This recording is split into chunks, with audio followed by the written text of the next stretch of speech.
కైలాస్ మానసరోవర్ యాత్ర గురించి కొన్ని విషయాలు మనం తెలుసుకుందాం.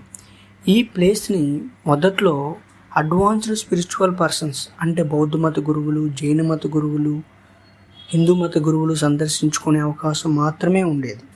1904లో టిబెట్ గవర్నమెంట్ కొంతమంది బ్రిటిష్ని, ఇండియన్స్ని సందర్శించుకునే అవకాశం కల్పించింది.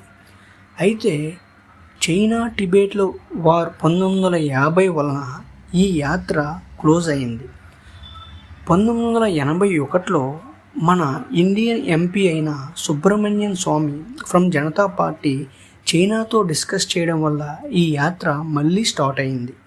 అయితే 2020లో కోవిడ్ వలన ఈ యాత్ర అనేది మళ్ళీ క్లోజ్ అయింది.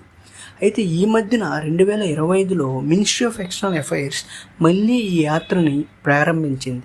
ఈ యాత్రలో భాగంగా 750 యాత్రికులని మన ministry of external affairs select చేసింది.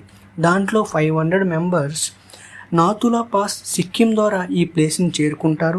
మిగతా 250 మెంబర్స్ లిపులేక్ పాస్ ఉత్తరాఖండ్ ద్వారా ఈ ప్లేస్ని సందర్శించుకుంటారు.